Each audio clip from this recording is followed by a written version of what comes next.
Entitled mom leaves daughter at school until after dark. I had a friend in elementary whose parents were divorced. She never saw her father after the divorce, and her mother neglected her.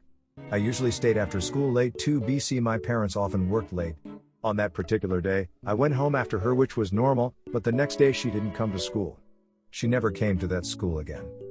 I recently met her online again and she told me what happened. Turned out that her mother had left her at the school until 10 p.m. The teacher who supervised all the kids staying after school had to call her mother a bunch of times until she picked up. She then came to the school drunk, and the daughter had to take her mom to the bus stop. After that, mother decided it was a hassle to take her daughter to school, so she left her at home for the rest of the school year. Somehow authorities found out what happened and took her into a foster home.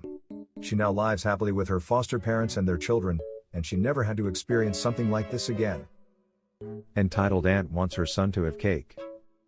Y'all wanted more stories about my aunt, so consider this my B-Day gift to you, and even better, it's a birthday related story.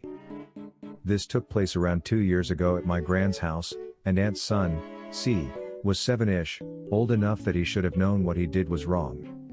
Aunt was obviously old enough that she should have known how she behaved was wrong. But alas, I don't think she's capable of that much self-reflection. It was around 6-ish at my grand's B-Day party. We had just ate dinner, but dessert wasn't for another hour or so. C has this thing about food, still does in fact. He always claims to be hungry, but as soon as he has a plate of food, he's suspiciously not hungry anymore and refuses to eat. Then you'll find him chowing down on any cookie or cupcake he sees. Well, during dinner he took a huge plate of food, but barely ate anything because he wasn't hungry. Though once he scrapped his plate into the trash and everyone else was done eating, he was hungry and wanted dessert. Aunt asked my gran if we could have the B-Day cake now. She was told no, we'd have dessert at the normal time, and C was more than welcome to have some cookies my other aunt brought. C didn't like that, he wanted chocolate cake, and Aunt wasn't happy about being told no. So she waited a few minutes, asked Grandma again. Because C is still hungry, can't we have cake and ice cream early? My grandma actually snapped at her, telling her that he wouldn't be hungry if he had eaten his dinner. Aunt should have stopped at that, but she just argued that he wasn't hungry at the time. Other aunt pointed out that there were leftovers, C could have that if he wanted something to eat. But that wasn't good enough. 10 minutes go by. C comes over asking if it's time for cake yet, he wants dessert.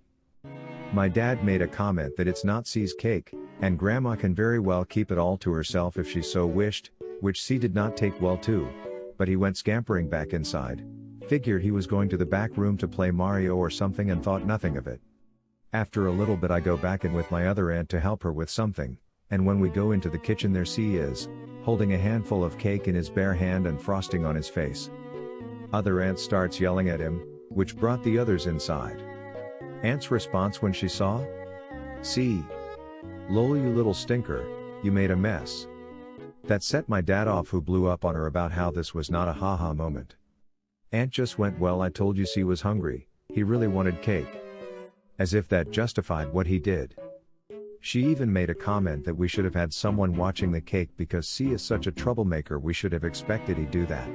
Gran sent C to the spare bedroom, telling him he's staying in there for the rest of the night, which upset Aunt because in her opinion C did nothing wrong. He's just a kid who really wanted cake.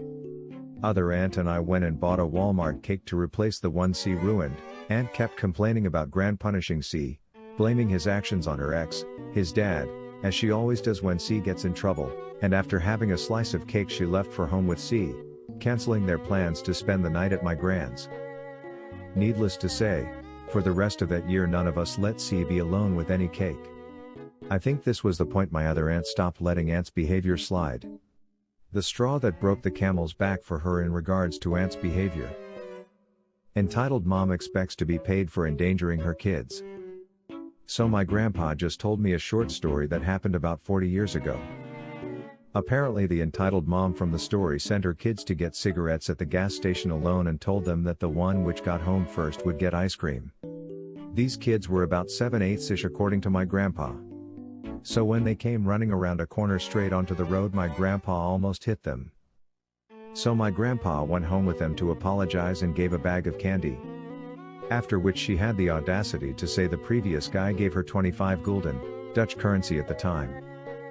So they almost got hit before, yet she still sent them out alone and even incentivized them to run. My father and his huge bag of entitlement. Hello everyone. First time poster, long time lurker, and here is a little info for me, 24M from Bulgaria, having to deal with my 60 years old father's antics, and let's move on straight to the story. It's been a couple of years since the problems with my father started, causing me to start fighting back. There was a day he started whining that I don't respect him and how I hurl insults at him for no reason, causing him to start playing the prey to my 32-year/0 sister, which would sometimes snap at him when he doesn't act like victim. Another time he was so entitled, which pissed me off to really high point, made me go to this following conversation. Edie, you're worth for nothing, I knew it. Me, knew what? Says the guy who whines for every little thing. Edie, get the hell out of my sight. Me, with pleasure. At least I can rely to my best friend, he at least is a lot more loyal than you'd ever be. His bickering continued for some time again, until I decided to ignore him, but today happened another overdramatic moment of his. I was going to ask him something, to which let him say, Edie, fix your damn attitude and then we'll talk. Me, playing the victim again? Why don't you go suck up to my sister again, since you're nothing but a whiny loser, but nowhere a man. Which led him to just slam the door on his way out of my room, and that's how this confrontation ended. Whenever he sees that he can't outsmart me, he starts playing the victim whenever he gets the chance. Entitled much, right? And that concludes to my little story about my entitled dad who, besides, knows nothing but to create drama, but also no boundaries to certain things I forgot to mention above, but that would be for another time.